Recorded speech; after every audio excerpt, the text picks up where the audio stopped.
Brian Michael Bendis is back. What are your favorite books that he's done? And are you happy that he's coming back to Marvel? That and more on this episode of Fantastic Comics Presents. Hi, it's John Romita Jr. at San Diego Comic-Con. Fantastic Comics is probably the best shop in the world, hands down. Just great stories, great characters, beautiful artwork. See, and this one here, Nick, he's gotten this ring for his sweetheart, and he wears it around his neck on a chain. And then later on in the story, he gets in this fight with this Nazi bastard in the crowd. He grabs a hold of the chain, and then the ring goes overboard. Nick, he dives into the ocean again. Isn't that cool?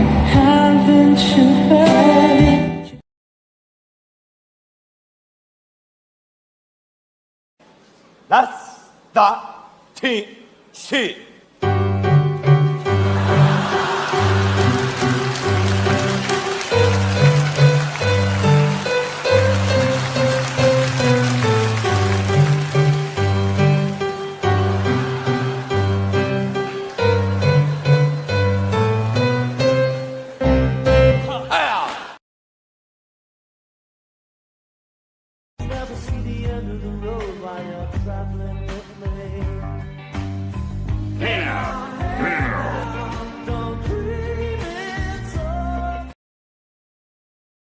Okay, pretend it's Thanksgiving and this bread is a turkey.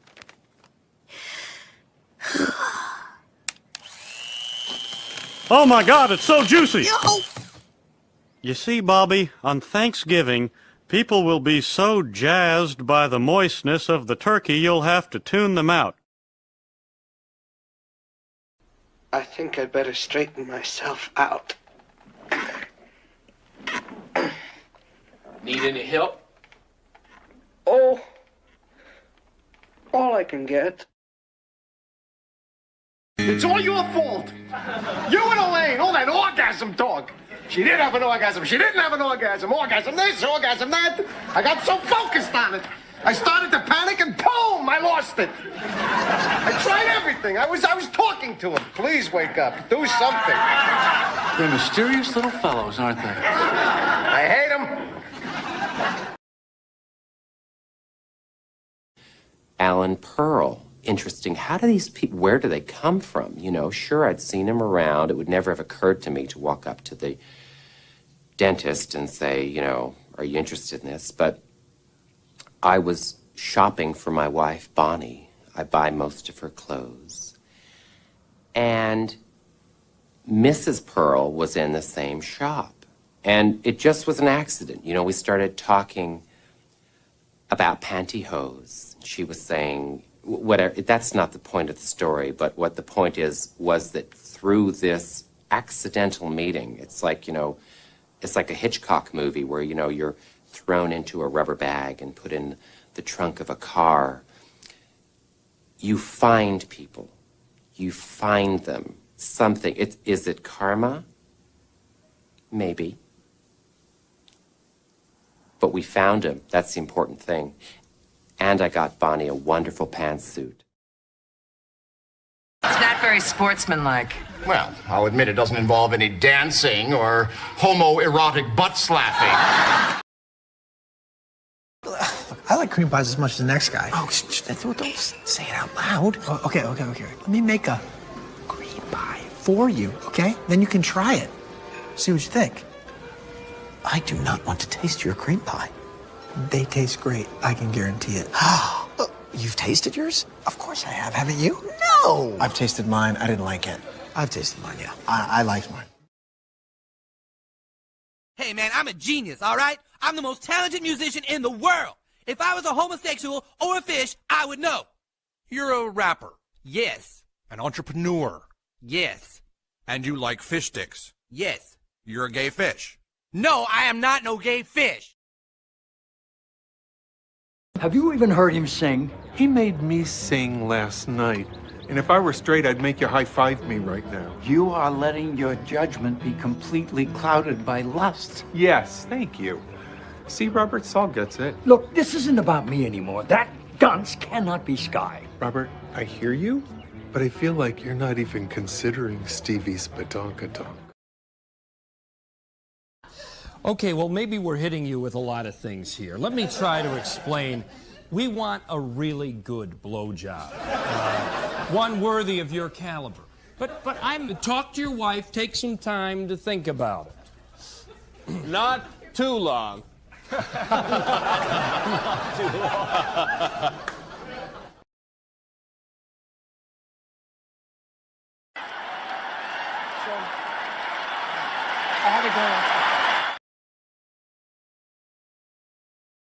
Honey, we have confronted our homophobia, and so has everyone else in town. Well, thanks to your mother's tireless efforts, spreading the word about your homosexuality, calling people and writing people and putting your picture up on telephone poles and buying bus stop bench ads and starting an online chat service all about you and your gayness. Oh, shut up!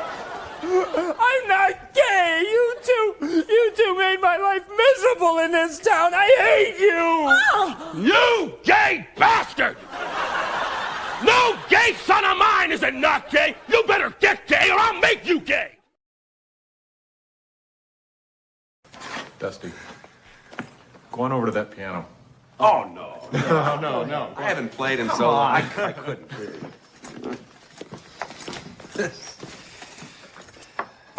Been a long time. All right. We're going to do a little number for you, but remember, we're a bit rusty, so bear with us. Just like the old days. All right. Maestro?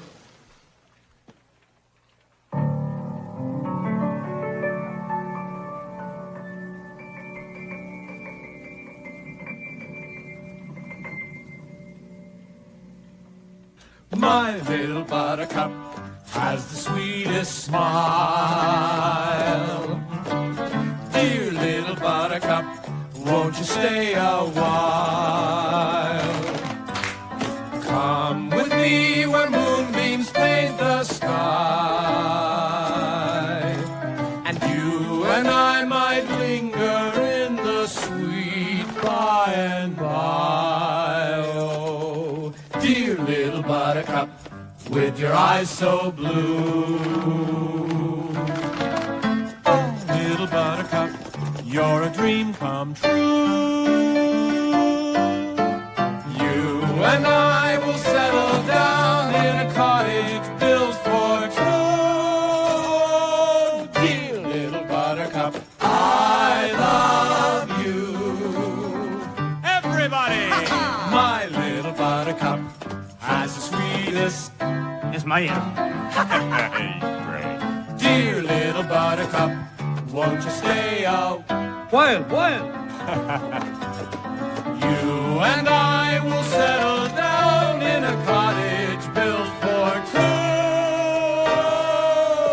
Dear little buttercup, sweet little buttercup, my little buttercup, I love you.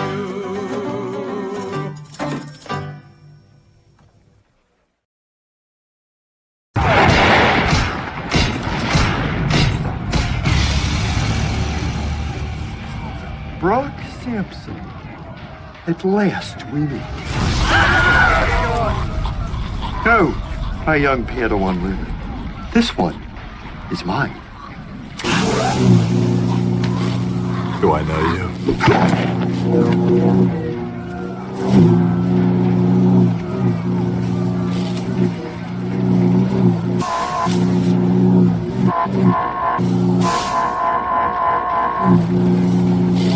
I've been Jim.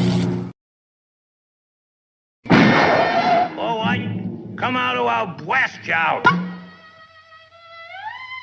For shame, Doc. Hunting rabbits with an elephant gun. Elephant gun? That's right, Doc. So why don't you go shoot yourself an elephant? You do, and I'll give you such a pinch!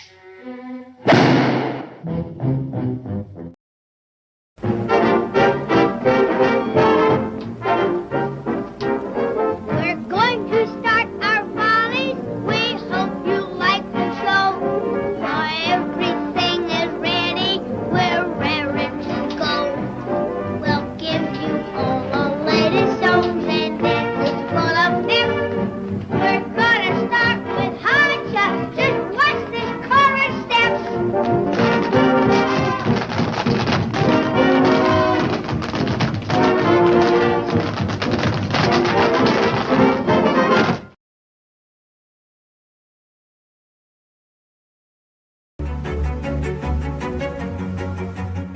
Originally settled as Ocean View during the 1850s, the city's population boomed with displaced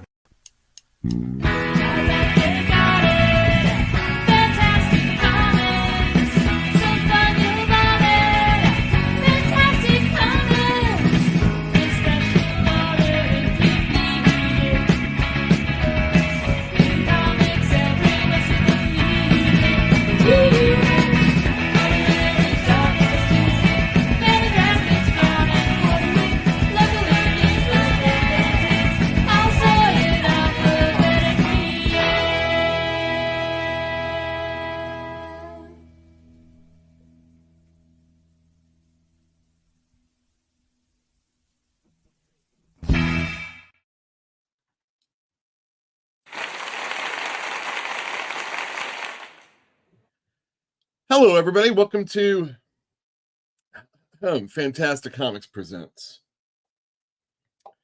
Why do I push things until the last minute? I guess I was a cop, Jill. Whether or not it was hot. There's like this vent, and it's shooting in the hot air, and it felt really good. But now that we're starting up, I think it's a bad thing. So again, thanks everybody for joining us. We're going to get to y'all in just a few moments. We got a big show. Still 30% less show. I need to take this drink of water. I have a little orange juice, and it's making my kind of sticky. So we're going to do a Transformer spin for number 20, 150 variant. All right. We're going to talk about Brian Michael Bendis. But first, why don't we talk about this little nugget of information that came out of Marvel. And I'm sharing the screen right now. Next year, I don't know, March 2026. All right, my birthday month. A new era of Daredevil by Stephanie Phillips and Lee Garbett begins. It launches in March and will be sold in True Believer blind bags, which means you don't know which cover you're going to get. I'm sure it's just an addition to everything, or maybe it's the only thing you can get. Now, if that was the thing about the blind bags, that would be kind of cool. Because, I don't know, maybe like a foil version of one of the B or C or, you know, some tie-in with something that Marvel's doing. With DC does it, what they're going to be doing. You know, I don't know if it'd be that cool. But we're seeing it in everything, especially Magic the Gathering, because I'm big on the Spider-Man cards at the store. I went to Games of Berkeley, and they're selling their cards for $8 a pack. So guarantee you get them cheaper at my store. I guess like limit 4 packs per visit.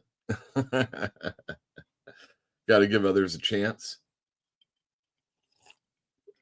By all accounts, everybody is saying that it was a failure, the Magic the Gathering. But the thing is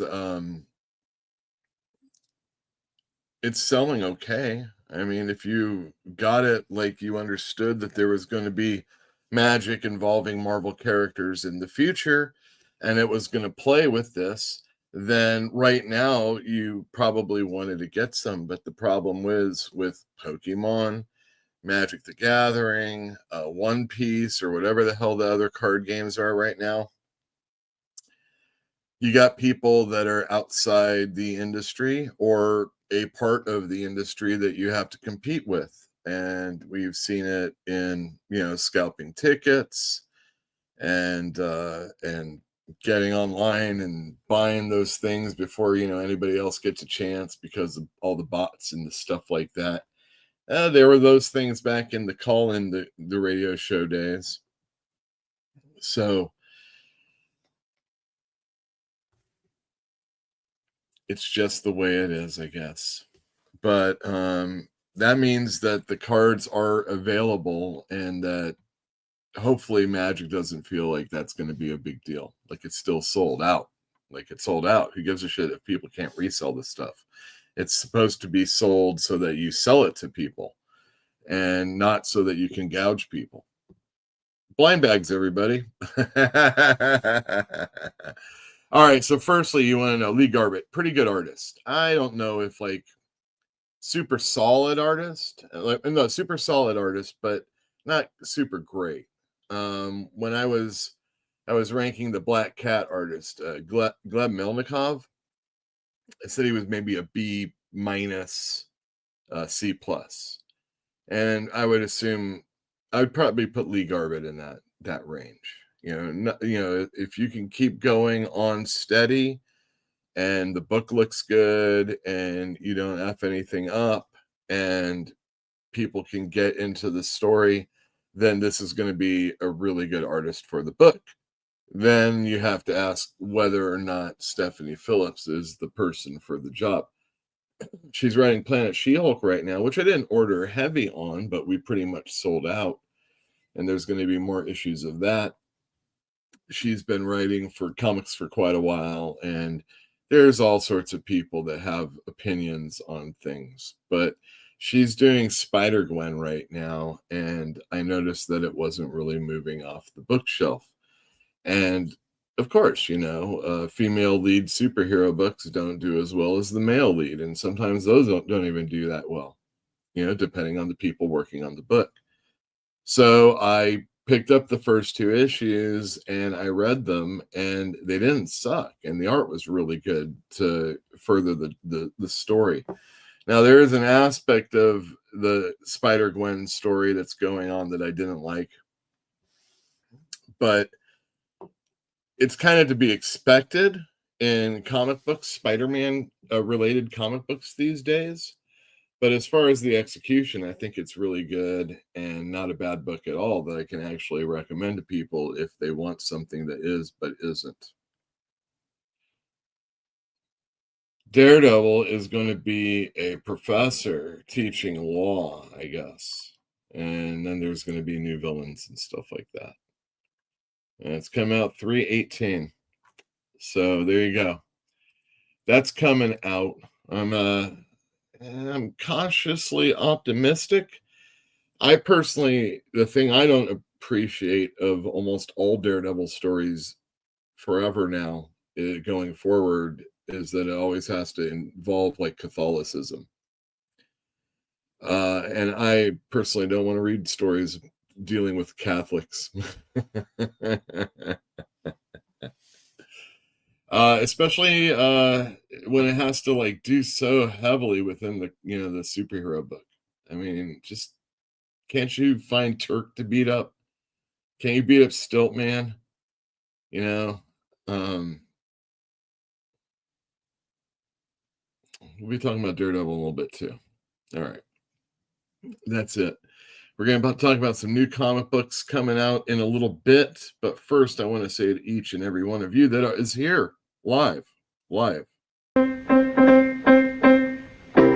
didn't come to borrow any money. We didn't come to borrow any dough. We didn't come to borrow any trouble. We just stopped in to say hello. Oh, hello to you, Mr. Benny. Please don't think that we are hammy. We just stopped in from Alabama. We just stopped in to say hello. Oh boy, you said it. We just stopped in to say hello. And don't forget it. We just stopped in to say hello. And I'm hello. Hello. Goodbye. That's right. So, anybody pay attention to anything going on today? There's a lot of cynics out there.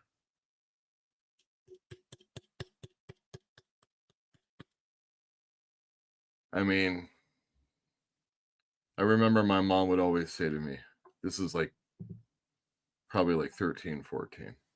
Because I wasn't ever like this. This is what I would always hear.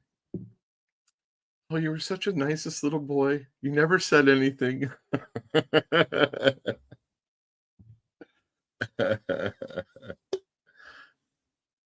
Cheers. Well, sometimes you'd say cynical. When did you become so jaded?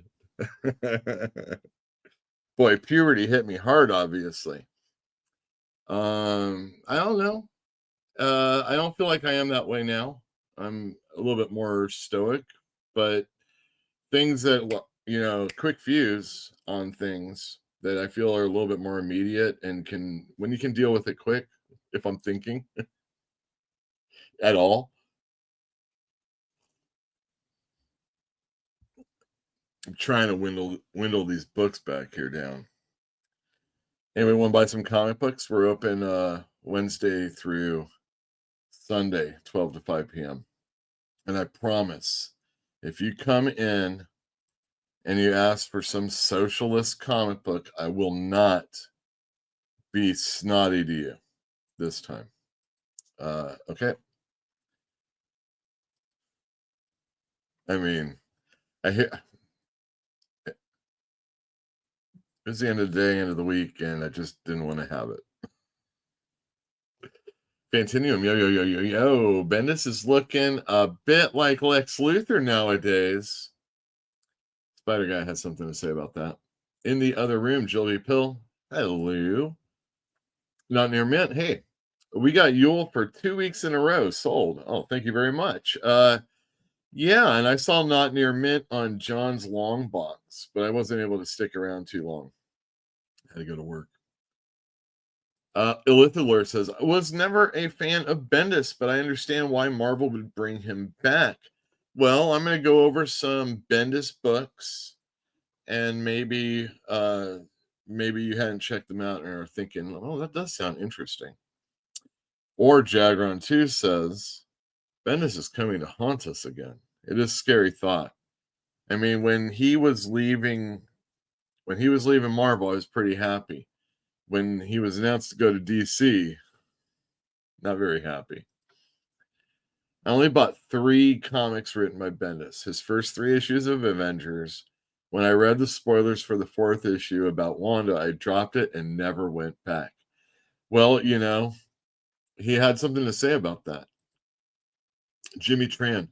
Where did Bendis even go? Well, he recently has been working for his own creator-owned comics through Dark Horse, and nobody really has cared that much. And he just brought back Powers for the 25th anniversary. It's called Powers 25, and there are a couple of issues. And if you don't know about that, again, we'll be talking about that. Bendis went to, yeah, okay, so good. Blind bags are hitting Ultimate Endgame as well. Dude, DC had them. There was a bit of a hit with the monsters. They had ones that oh man, I didn't get them. Oh. Tough titty. That's what happens. I mean, everybody's going to be doing blind bags, and then when there's another thing that people are flocking to, what it is there's a bunch of channels that are buying like 10 or 20 or 100, and they get online on a vehicle that isn't YouTube, probably, maybe more TikTok, maybe more Instagram, whatever, Twitch. There's a lot of that, but comic books still probably less than any of the others, and probably not really. I mean, unless you have a thing that it's financial for you to be able to do that kind of stuff, you're just wasting money, or you're just doing it to get people to pay attention to you. Hopefully you are getting some money out of it, but I also don't I don't buy for people to, I mean, you can do whatever you want. I guess I do. I buy comics so that Fantinuum can post them on Instagram. Check him out. If anyone deserves a blind bag, it's Daredevil. Wow, that is funny. Jimmy agrees. Dwayne Muth. Happy Tuesday, Yule, and everyone in chat. I agree. You know what? And to everybody else out there, it's right here. I got it right here. What's up? What's up? What's up? What's up? What's up? Hello. What's up? All right. Illithidor says, I like the first half of Stephanie Phillips' Phoenix book. The second half was dookie poopy. Yeah, probably. It's the thing that kind of you got to realize is like you might have this really great story and you might be able to tell it, and it might be able to go a certain length of time. What do you have after that? And what do you have after that? I mean, she's doing all sorts of things with other characters. It looked interesting, but I personally just don't have time for it. I'm tired of these DEI superheroes like Daredevil. We get it. You're blind. Get over it. Exactly. Tell me about it. Jaffer Jones, yo. How's it going, man? I saw, are you still into the Chargers? Man, that was a bad game. Bendis looks like the puppet master from FF. I totally agree with that. I think Power's TV show is in production. Oh. Well, never let it be said that a comic company won't try and do anything for outside attention, especially, movies. So this week, end of the New God series. I really enjoyed it from Ram V. A lot of series have ended. We had Dark Patterns end. Batman and Robin Year One ended. Both really strong contenders for, miniseries, I guess, in the store. Top miniseries. So those ended. And yeah, we have this coming out. I guess we should talk about some new comic books. So let me just do this. Why, we sell a dozen a day in this price range. Who buys them? Tax collectors? Even if I had to pay, it would be worth it. Just for the occasion. What, something big going on somewhere? It's going on right here. It's a big night. Well, it's just an old run-of-the-mill Wednesday. Well, the calendar's full of them. There's a calendar full of Wednesdays, but ooh, baby, this week. I thought last week was a ton of comics because we did get Marvel in on Thursday. Man, it was, let me do this. There you go. Man, it was a lot of comics, and I wasn't able to get everything out. And this week, I think it's even more. In fact, I know it's even more. Yeah. Next week, this week is hella big. So let's get right on into it. Oh, wait. Powers is the only thing I read from Bendis. Superman and Legion was garbage. Reading my mind. All right, let me change this format. Boom. Oh, look, I'm hidden. We'll do that for a little bit. All right, first up, Nightwing, everybody. 132. Still written by Dan Waters, and I assume it's, what is it, like Dexter Soy? Let me turn that off. Yeah, still Soy. All right, excellent. There you go. We got it in, and it'll be on the shelf tomorrow. All right. Next up, we have Absolute Flash, number 9, Jeff Lemire. Great cover. Cool stuff. I'm not reading it. Are you? It's not a top seller, but it could probably supplant something on the cigarette rack. Titans, number 29 comes out. This is a DCKO tie-in. And I ordered more of it than I did the issue before, which I had ordered more of than I had for many, many months in a row. It was a DCKO tie-in also, and I sold out almost immediately. So we'll see how this does, and yeah, looking forward to finding out. Batman, Superman, World's Finest. Well. Speaking of the Lex Luthor, no Toy Man though. I think that would have been last week. Yeah. So there you go. Got the World's Finest is this team up. One World Under Doom, number 9. Speaking of the end of something, although there is a mini-series event. No, I mean a one-shot to follow this mini-series event. But this, for all intents and purposes, is the end. Holy cow. The end of the 8th issue? Dr. Doom did something to somebody that you never thought he would have done something to that person. Can you guess without, no spoilers? Can you guess though?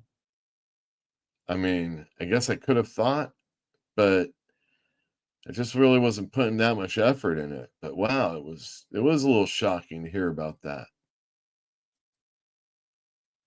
G.I. Joe number 14. This is the Dreadnought War. It's coming out every other week, kind of like Kirkman's version of when like Marvel would do those summer twice a monthers. I guess this is the fall version of that. New Gods number 12. This is the end of this maxi series. And yeah, a lot of people are really enjoying it. I read the first issue and thought it was really good and kind of trade weighted. So I'm looking forward to that. Wonder Woman number 27, Not the End. Tom King and I don't know, Daniel Sampere on art. Let's do the banner bit again. Let's see. On the bottom. Ooh, Daniel Sampere. Wow, still going strong. It's pretty impressive. Personally, I'm not really loving the Wonder Woman. So it's kind of like wasted for me.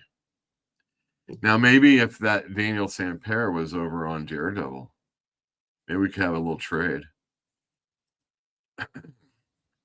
Punisher number 3. This is the red band edition. Not a blind bag, mind you. You just got to cut it open because it's that explicit. Benjamin Percy and Julius Oda on art. Superman Unlimited number 7. I got some good news for you people. It says Slott, but it also says Adams. Jeremy Adams is doing the scripting on the book. I wonder if that's going to make up for my lack of caring. What else? Oh, there's also an artist. Let's see who it is. Oh, Lucas Meyer. So, not that I don't like Raphael Albuquerque, but for the most part, people in the store and people, I think on social media also have pretty much thought that Raphael Albuquerque just really is not the right artistic choice for a Superman book. He's definitely more along the Batman, Daredevil, maybe like a Dazzler type. If you had, well, not sexy, but kind of. Anyway, Superman Unlimited. All right. Captain America number 5. Chip Zdarsky, Valerio Schiti. I'm not reading it. That second issue sucked, and the first issue wasn't that good. Some of you all like it, and I'm okay with that. I'm waiting for my Captain America to come back to me. I mean, really, seriously, in the identity politics of today, we're going to allow a Canuck to write Captain America? I mean, this isn't like a black and white thing, which is crazy. But a Canuck, for serious? Man, next, what, like a Russian? Ugh, horrible. Predator Kills the Marvel Universe number 4, Not the End. I think there's at least one more issue. Ben Percy again, everybody. Oh, there we go. Stephanie Phillips on the all-new Spider-Gwen Ghost Spider number 4. I don't know who the Villanelli. And I looked at it's Mila Villanelli. on art. That's great. One's an artist, the other one's a colorist. Who cares? Pretty good though in the previous issues. So I don't know though. I have a feeling that might not be the same illustrator. I hate to impugn, but I haven't read this issue yet. Number 3 was good though. Godzilla Destroys the Marvel U, number 5. I think this might be the last issue. If not, there's only one more. Here's the mini series that I'm going to call the best mini series, or the thing that I'm most looking forward to selling as a trade paperback in the store for years and years and years to come. Yeah, fat chance of that. All right. Twilight Zone. That's right, the banner. You couldn't see that. Twilight Zone number 2. The first one was written by Dan Waters. And I can't remember who the illustrator was, but I thought it was really good. And it sold out of my store. I reordered it, got more in, sold out. You can't get them anymore. Each issue is going to have a different team, or really a different creator. See, Dan Waters writes, so he needed an illustrator. But Tom Scioli doesn't need another writer. He is also an illustrator, and he's done things like that. Fantastic Four, the Grand Design, not unlike the X-Men, the Grand Design that Ed Piskor did. He did one of my all-time favorite comics of all time, 100%. That's a joke. Godland with Joe Casey writing, and that is, I can't express how much I love that series.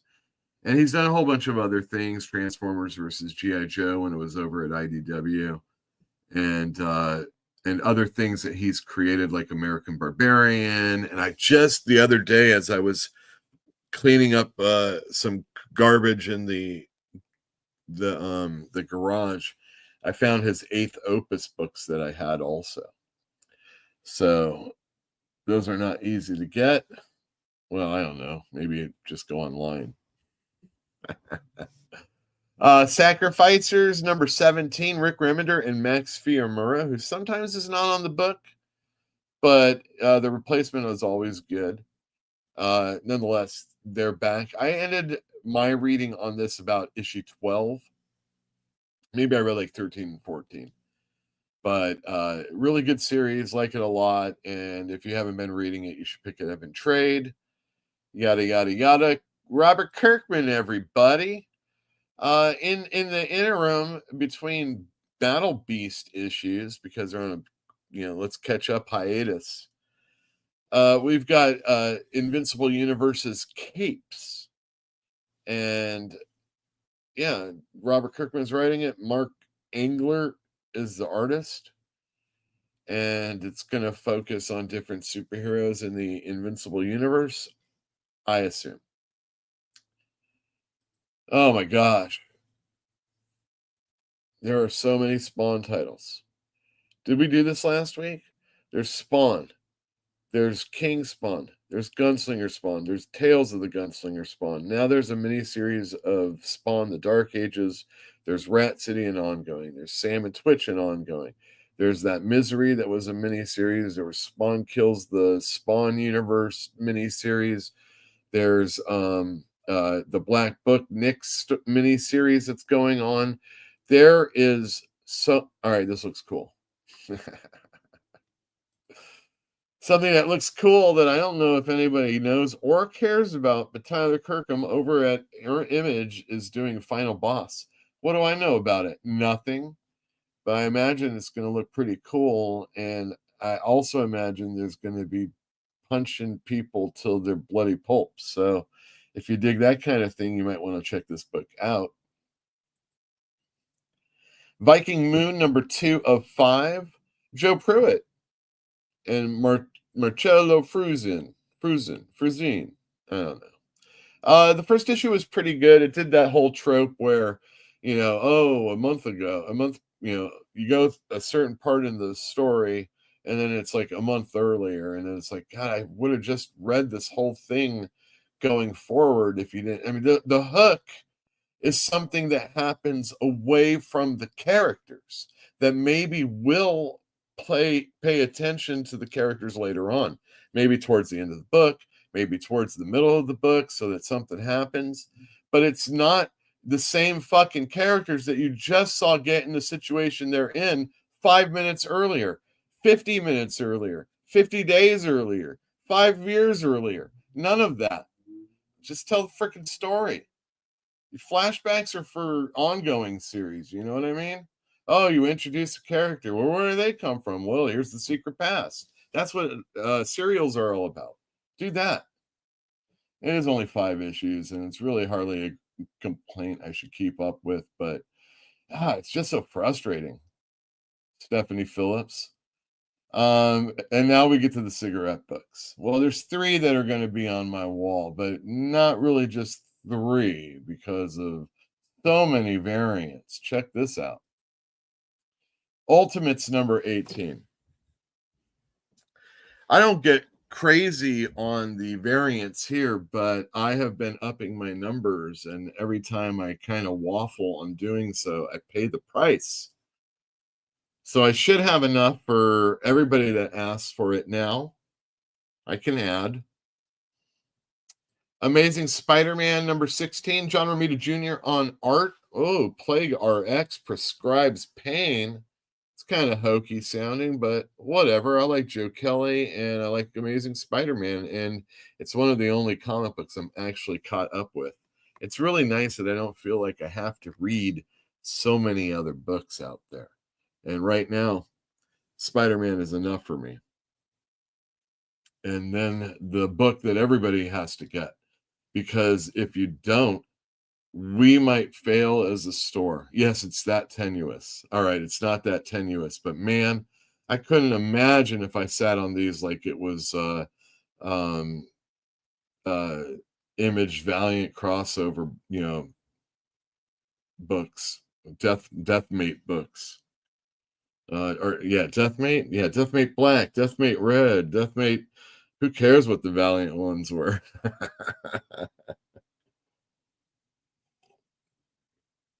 All right, so it's that book I'm talking about because, I have a lot. That's right, Batman, Deadpool, Batman, the Marvel one did so well for me. Everybody shit all over it. But you know what? What did you expect when Kevin Smith was doing it? But even still, it did really well for me, and everybody that read it, I think, really liked it because they don't really expect too much from it. Having said that, we haven't had a Grant Morrison. We have not had a Grant Morrison penned comic over at DC in a while, if I'm not mistaken. And if this is some way him coming back to comics, I would be really, really happy. And he's working with Dan Mora, who, when he wasn't working at DC or Marvel, he was doing like Klaus over at Boom with him. And that's kind of where Dan Mora was like starting off and everything.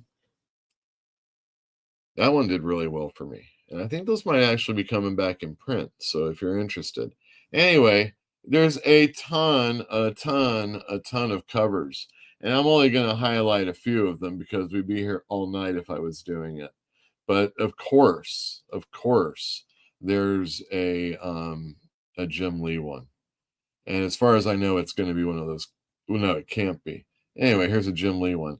And I really enjoy the different people on the covers, just like I did with the Marvel one. With the different people. It's just like, man, I'm not the biggest Batman fan. I'm not the biggest Wolverine fan. But man, if Wolverine and Batman were in a book together, I've never seen that. Not really. That's cool. And then now the obligatory Hulk, McFarlane Hulk cover. We've got Deadpool and I guess Batman. Yeah, Deadpool, Batman, because that's who the book is. Doing the whole thing.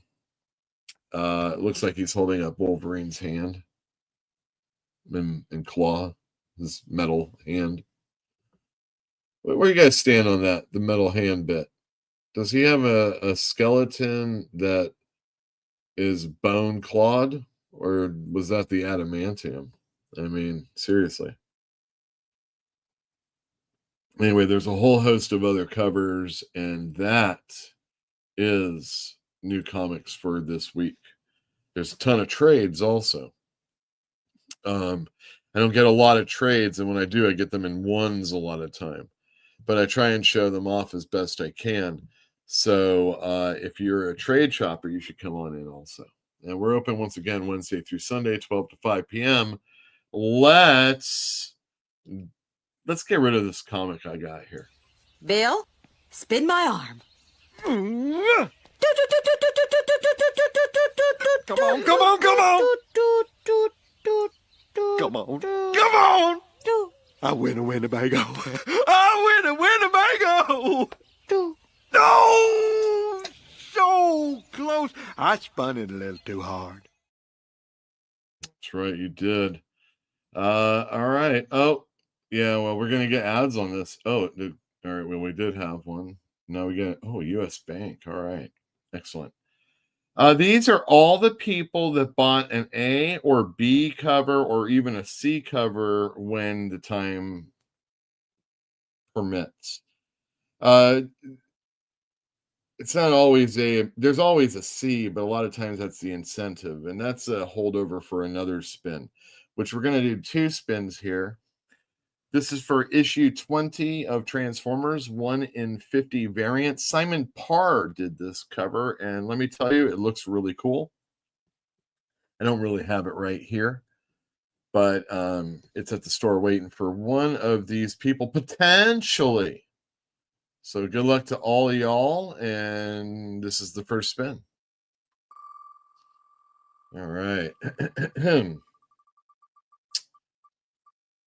Oh, so close. Oh, Owen, this might be one of his first time being on the wheel. Wow, congratulations, Owen. I should write that down so that I don't forget. Boy, if he were to come in tomorrow, because I'm sure he's not watching this, if he were to come in tomorrow and find out about this and be the winner, I think he'd be pretty, he might not care. All right, we've got the next contestants right here. We've got Cameron. We've got Fantinuum. I almost went Cameron. Fantinuum and Ali, who is a last-second participant buying the 1 in 10 variant, which I sell for $10 at the store. There's only a certain amount of those available, so someone lost a chance to be able to be in the final round. So, buyer, not buyer beware. I don't know, whatever. Good luck. Fantinuum was the winner of the last one, and he could be the winner of this one. That 1 in 10 is really paying off for him right now, as he's going to be going into the final round with our boy Owen. Sorry, Ollie. Sorry, Cameron. Well, I'm not really sorry, but it's the way it goes, I guess, really. Yeah. Anyway, let's do this. All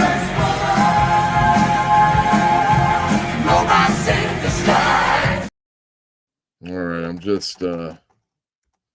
just typing Owen's name in right now, and we're going to get to this spin in just a second.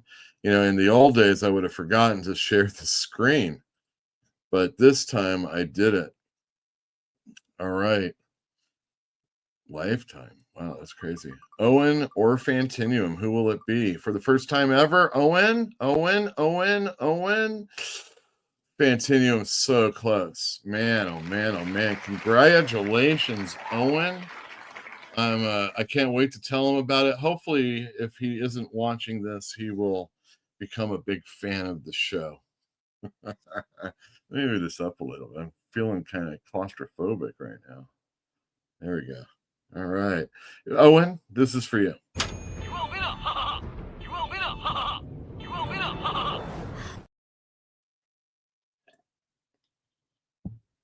All right. Oh, that's great. How exciting. All right. See this about Bendis. All right. Jeffrey Jones. It's so big. Next week is it's because it's next week is Thanksgiving. I'm absolutely enjoying Flash. Not my favorite absolute book, but still good. All right, good to hear. I like that. Oh, they got to launch Godzilla in space so he can meet Noel. All right, excellent. And Noel's going to be a series soon. So, so many things to look forward to. I've tried to get into Spawn so many times, but nothing stuck. But I'm really hyped for Liam Sharp's Dark Ages book for sure. Liam Sharp's great. There was a 6-issue story where Spawn was kind of like lurking after his daughter who is in Japan with like a family and then it's kind of like this Japanese ghost kind of story, and there's like this gang kind of thing also, and it was really cool. But that's the only thing I've read Spawn in like forever. Dwayne Muth met Scioli at DickoCon in Johnson, PA, and Tom had a Godland Volume 1 and 2 hardcover, and finally sat down in the whole series, and it was worth it. Great story. The fact that they came out with a third hardcover was like a testament to Eric Stevenson and Eric Larson over at Image Comics also, because they were really big fans of the book. The DC crossover looks heads and shoulders above the Marvel one. And it's funny because if you think about all those years ago when Spawn Batman came out and the McFarlane Miller one, which, truly was garbage, was the one that everybody liked. And the Dixon Jansen one is the ones that everybody didn't like. But I would suggest, well, I mean, even if you're thinking of politics, if you looked at the Dixon, if you look at, it's funny how McFarlane, maybe, but Miller and Dixon politically, they might not be like the same, but they're hated. And then Jansen is still like quality, and the fact that he did that, was a testament to him as an artist. It's just people aren't used to seeing that scratchy stuff when it's an Image character. How's your father? I'm late. Sup, Yule? Well, we haven't talked about Bendis fully yet. Oh, I'm sorry, Battle Buddy. You could always buy a 1 in 10 variant. I'm sure your kid would like it. Any words on Hellblazer? No, not anything I've heard yet. And also the Hush series is not vibing with me. No, it's not, but I feel like it's kind of like popcorn. And if you're a Batman reader anyway, there'd be no reason why you wouldn't get it. You've already put up with a lot of shit. So why not a little bit more? All right, let's talk about some Brian Michael Bendis. I wonder what it looks like when I do this. Let me turn on my YouTube really quick. What? You're not watching it to boost numbers? No, I'm not. All right, I'm gonna share. I think I'm gonna share a file. Let's see. No.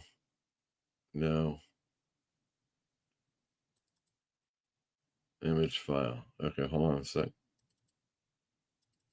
All right, awesome. Oh, I don't even need to turn on YouTube. All right, talking about Brian Michael Bendis, everybody. Brian Michael Bendis is this dude I found out about when I was working at Comic Relief in '99. And he was coming out with his Fortune and Glory comic book. And it was written and drawn by him. It was colored by somebody else. And the drawing, if you've ever seen Brian Michael Bendis drawing, it's miles farther from Stickman. But it's still in that Stickman category. I mean, he does a really good job, and I mean, he gives it's better than the clip art that Jonathan Hickman did. And when you're a writer, you have to do whatever you can anyway. And the fact that he could put anything on page that was coherent, as you could tell by the cover, the word thing has always been a thing. But it's because he's hiding his own art, and he's never stopped doing that. And that's one of the reasons why it was captivating at first to read his stuff, but then very annoying, especially when you went over a Mark Bagley page a second time for like the 30th issue in the row, at least 2 or 3 times in the fucking book. Can you tell where I stand on Bendis? Okay. But you understand, I'm talking about from Fortune and Glory, and Fortune and Glory was really interesting. It's about him trying to make his book Torso into a Hollywood movie. What's Torso, you ask? Oh, see, this is the problem with this. You know what? We'll do it. We'll figure it out. Let's see it. Let's see what happens here. No, that doesn't work. All right, so do I have to present a screen every time? Okay. What happens when I do that? Okay, good. Excellent.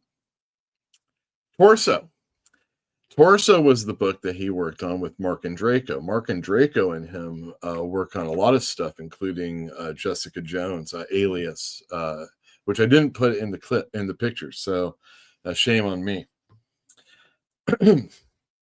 But yeah, Torso was about the killer in Ohio that Elliot Ness captures. There was like a person going around murdering all these homeless people, or not homeless people, but people that are living in like the cardboard shacks back in the day. And so, hey, it's, just recently there was, they were talking about, it was some guy in Fox said something about killing homeless people.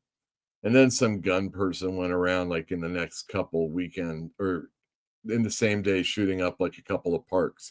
Never heard shit about that, but it was in like homeless encampments where people got, shot. Nobody died. But I don't remember hearing any follow-ups on that one. Well, here, Elliot Ness, after the whole Al Capone bit, goes back home to live with his wife and kid, and he gets this dumped on him when he goes back to work, police style. And it's a lot of clips from the articles and real pictures along with Bendis's artwork. And it's a lot of more photorealistic and probably swiped more like a Greg Land style. But, you can accept that because of what this book is. And it's really good. I'm not sure if I have any copies of it, but I'm pretty sure it's still in print. But if you haven't read this before, you might want to check this out. It's good Bendis. And when you found out that Bendis was going to be doing Sam and Twitch over at Image, following the cops around, it's not really a Spawn book, but it kind of is a Spawn book. And he's going around and, we're reading these cops that are in the Spawn universe. It was really interesting. And that was a time when I actually read that stuff. And his words weren't so bad because they used this style where they would just do the one line like it was, like he didn't care. But Sam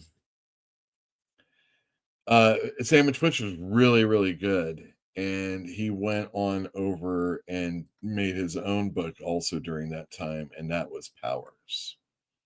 And different people drew the Sam and Twitch book. Todd McFarlane's not going to let Bendis's art fly. He probably wouldn't let Michael Avon Oeming's art fly either. But man, I really, really enjoyed his style back in the 90s and early 2000s. If Michael Avon Oeming was on a book, it was going to be coming out. And this book came out monthly. I mean, even now during this time, Image books don't always come out as frequently as they do now. And even now they do that that couple month break in between 6th issues. 6 to 7, 12 to 13, that kind of stuff. But no, not Bendis, because you know the way he writes, and he is just writing. This goes like 36 issues and an annual, and then they move over to Marvel, and that's when it becomes an icon book. I might have picked up the wrong Powers picture.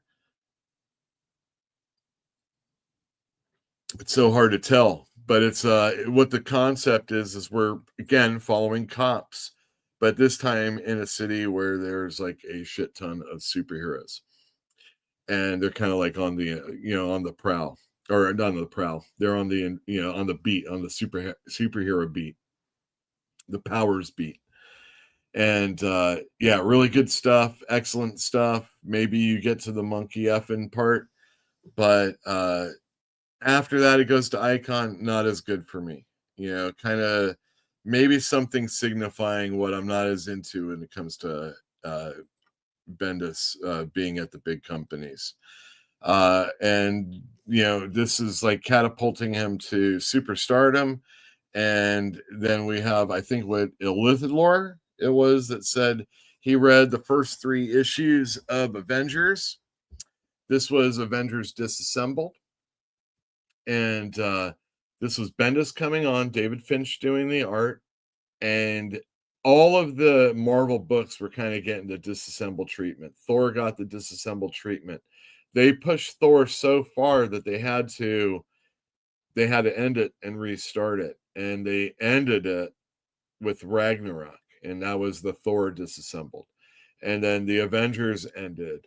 And like there's this big scenario with Wanda, and a lot of old timers were really, really upset with it. If you read any Avengers West Coast, not me. If you cared about Wanda and the Vision, not me.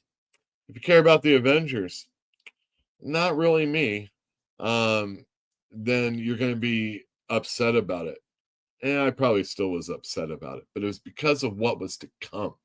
Okay. But basically, he comes in and he upends everything and says, F you, everybody. I'm doing what I want. I just had monkey fucking in a comic book, and now I'm coming over to Marvel. You're lucky I'm not making monkey fucking Avengers. That's what he said.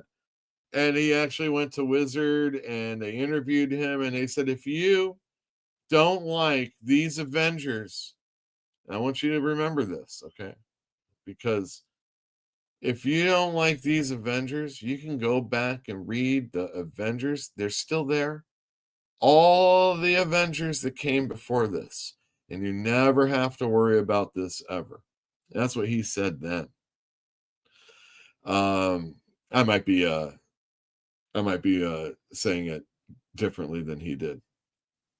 But I mean, I felt like it was pretty brash, like a young person would do. And he was hot. I mean, there was nobody hotter. I mean, this guy he brought all these really cool artists along with him. And he's always working with these cool people, and he's got these ideas. And now he's going to be instrumenting them along. It's like, what? All of a sudden, this guy's coming in and taking over. And yeah, he kind of did. So what did he do with that? Let's see. This is the only problem with doing this. He made the new Avengers. Wow. And what did he put? Who did he put in the new Avengers? Anybody he wanted. And everybody he wanted. You can see Wolverine's claws popping out. You can see Spider-Man. You can see the Sentry. He's got David Finch doing the art. Later on, he'll have all sorts of really awesome people doing art of the day. I mean, if it was Lionel Yu and he was good, it was on a Bendis book, that type of thing. You got Spider-Woman, you got Iron Man, you got everybody, and then more to come. And it's just it's dark, it's storming. There's a prison riot with the supervillains. There's all sorts of crazy stuff going on, and the Avengers weren't going to be the same for a long time. And in fact, either is Marvel, because it felt like anything Bendis wanted to do, he could do. And he was given the keys to just about every kingdom. And when they didn't have one, if they didn't want him doing stuff here, they just let him create a new one, and that was hot. It was crazy. Speaking of the Ultimate Universe, there was Ultimate Spider-Man with Mark Bagley, beating the record of Stan Lee and Jack Kirby on consecutive issues together. And all he was doing was recycling the entirety of Spider-Man, starting from Steve Ditko and all the way to today. And he was just mushing them up and putting them in 6-issue arcs. And you thought something new was happening because it had more interconnectivity than the original universe did. And again, kind of going back to the stories where we're talking about 5 years earlier. The beginning, like when you're reading those fantasy books, and like most people that have read a fantasy book have read Game of Thrones. And in the beginning, you're hanging out with these two guys that are hanging out up north by the wall. They're guarding behind the wall. And it's important to the entirety of the story, although you wouldn't know it by reading the books.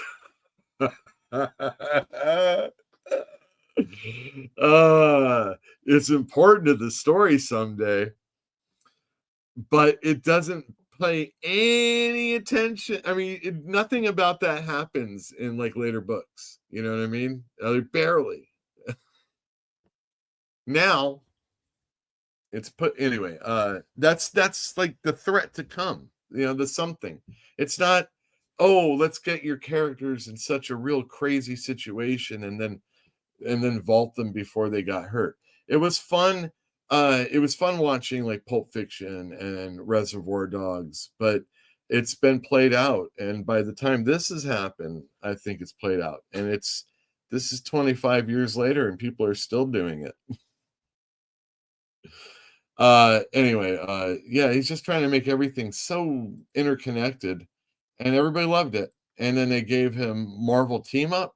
One of my customers and I were talking about this, and he was saying they let him create every brand new character that wasn't written by Mark Miller. And even then, Bendis still had probably a lot of say in that. And Bendis was writing every other book, and here you go. And so he's writing, the Avengers books, and then he's writing an Ultimate Spider-Man book, Ultimate Team Up book. And then eventually what's going to happen after you're writing all these books?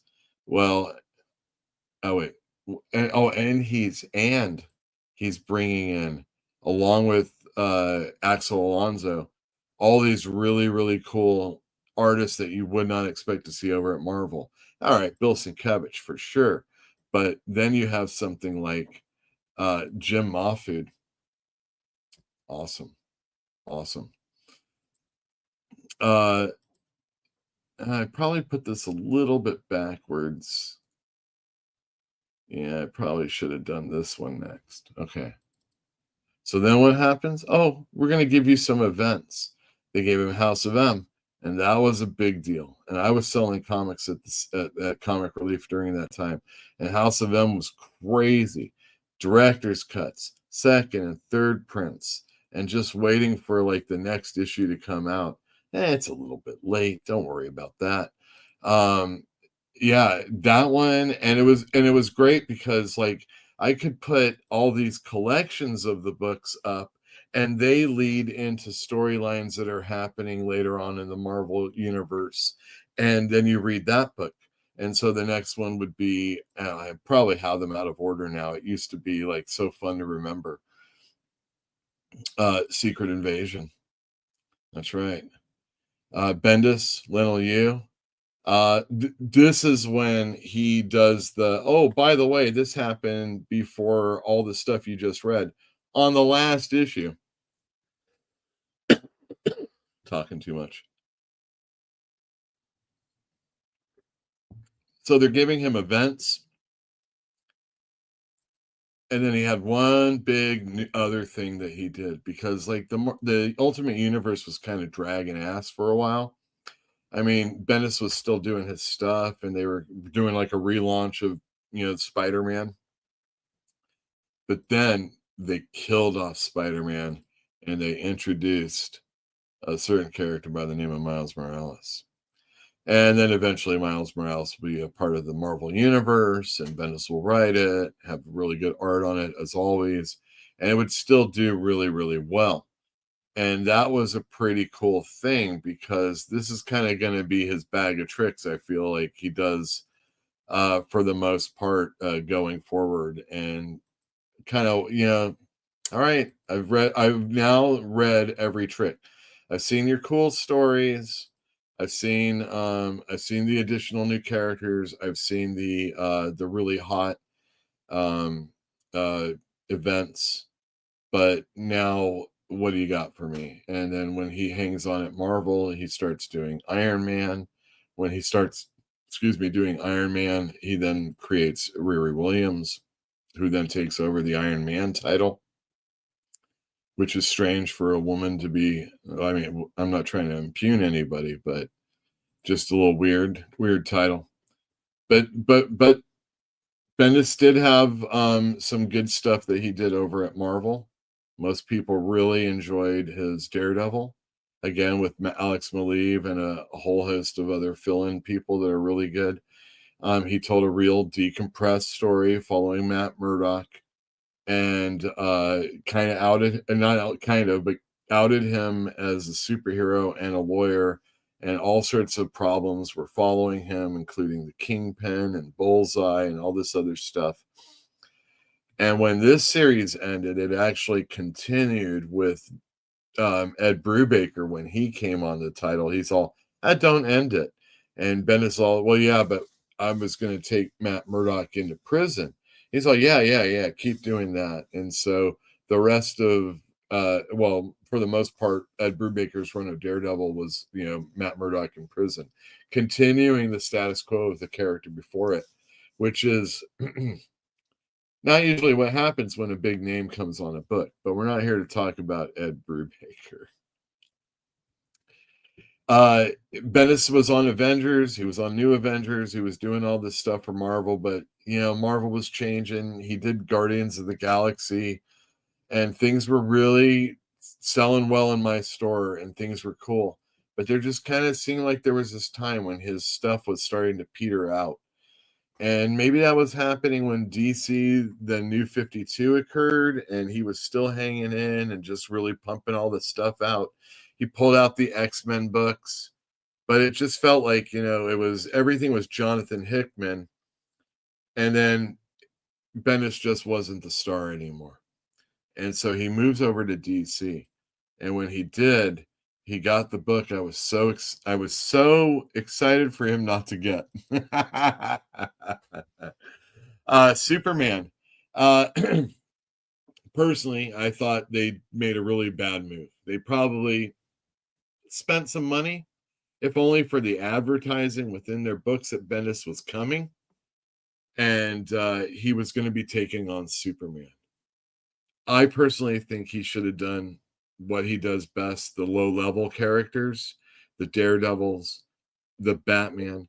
But if you weren't going to have him do Batman because of who was working on the book right now, the second and most obvious choice would be to give him Batwoman, a lesbian woman, down to earth, maybe some military kind of stuff story, maybe a little bit of magic stuff with the stuff that Rucka has laid before it.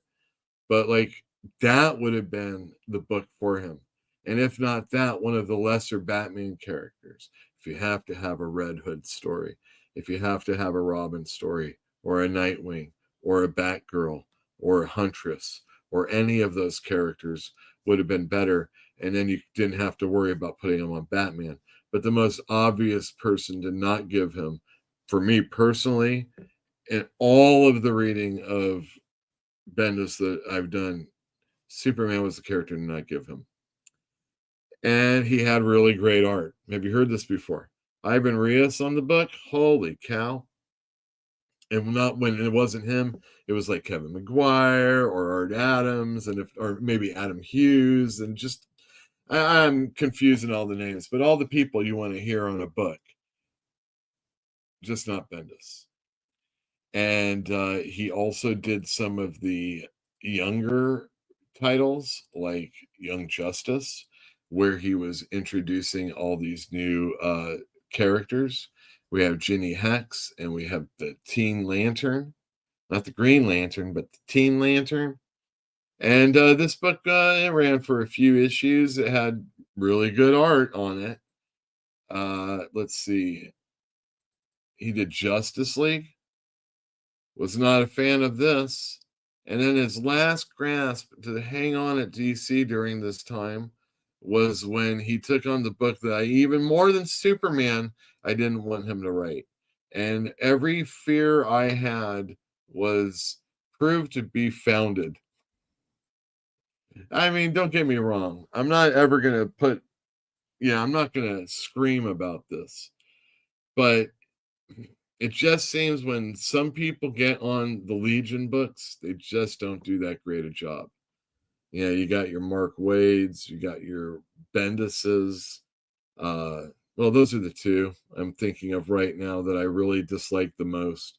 And it's kind of like they have an air to them. They're somebody, and they want to put their stamp on the Legion. And the thing about it is I feel like the Legion is supposed to put the stamp on you. You're supposed to say, hey, Legion of Superheroes, what kind of stories do you want me to tell about you? And then you tell them. You don't force them, And I mean, whatever. So now he's coming back, and he's going to be doing this Avengers backup story. He's going to be doing it with, oh my God. Did I just make fun of him? He's going to be doing it with Mark Bagley. It's going to be a backup in Avengers. It's going to be one of those oversized issues. But where is Bendis going to go in the future? If I had to pick, maybe something to do with some of the characters he's created. Miles Morales. There's suggestion that after the Ultimate Universe ends the way it's going to end, that it might, that Miles Morales is going to be back in that universe, so it's going to relaunch there. Bendis coming back to do that would be a smart move.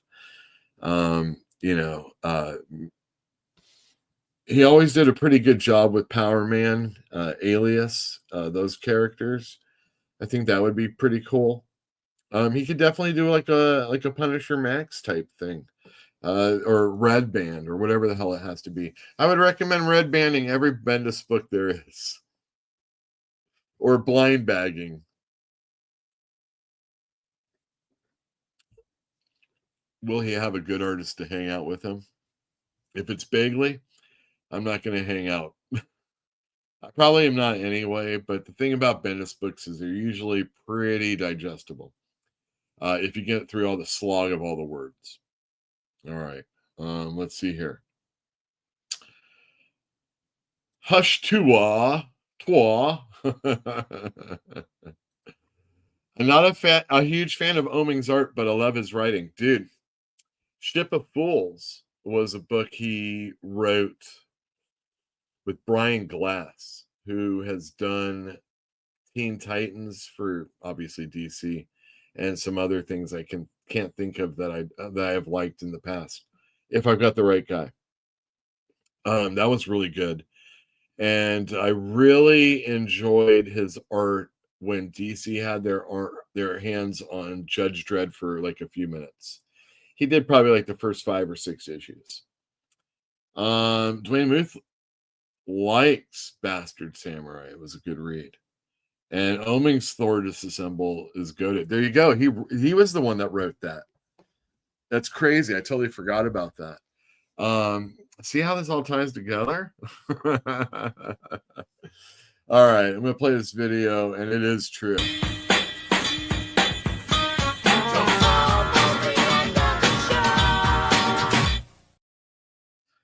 Oh, damn. I think we're like almost 20% less show now. I've lied yet again. Thanks to all my patrons. We have, check this out. Get your phone out, get your camera up, scan that QR code right there. That'll take you to our Patreon page. You can give us money if you want. If you appreciate the show, if you appreciate comic shops that have a lot of Wolverine or Deadpool, Batman. I don't even know who the characters are anymore. I mean, seriously. And really, did I say X-Men Age of Apocalypse #1? Whatever the hell it's called. Jesus. I got a ton of those too. Lots and lots of covers. Archer and more. Yeah. Anyway, so yeah, there's that. And then you can also check out our Substack. That one's free. That one's free right there. Give it the thumb. Yeah, so but I'm gonna put the Patreon back up. Substack's free. Go on to Substack, check Fantastic Comics. Everything's Fantastic Comics. If there's gonna be a thing, Instagram, Patreon, Substack, anything else, don't believe it. Let's see. Lastly, Dwayne Muth, Bendis Superman, Identicourse, correct, and splat. Legion was 10 pounds of crap in a 5-pound bag. Oh my God. The 2-part prologue with Rose and Thorn set up. That was really bad. I agree. Again, really great art. Ryan Sook. It was Ryan Sook, I think. And he was doing the Legion for a while. I mean, wasting Ryan Sook. It's just that's a crime, is what that is. And he was pretty wasted when he did, well, I don't know if he was. He did way too many issues of the Spectre consecutively back in the pre-New 52 days. Or was it New 52? It was something like that. Whatever.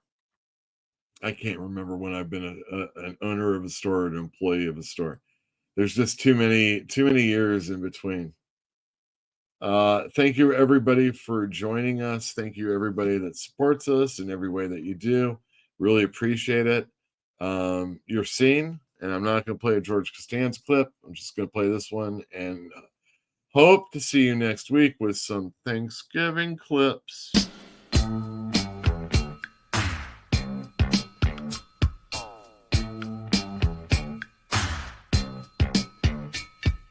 Lucy and Ramona cruising through the jungles of L.A.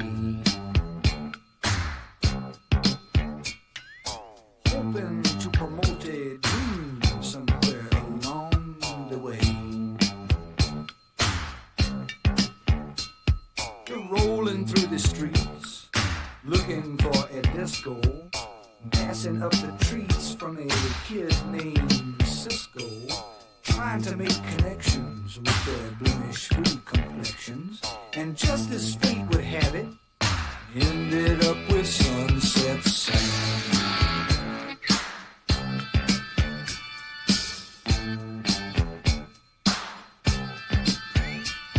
Sam was selling watches from a suitcase on a TV tray.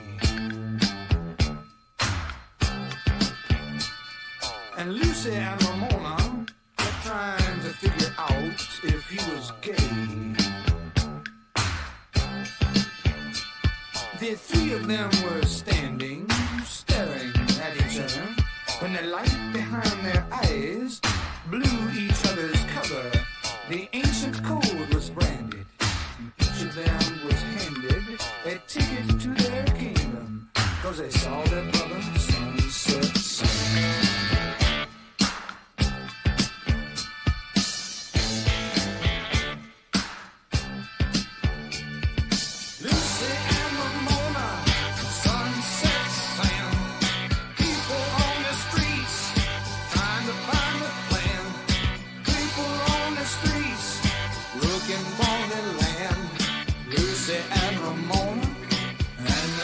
Sunset Sam.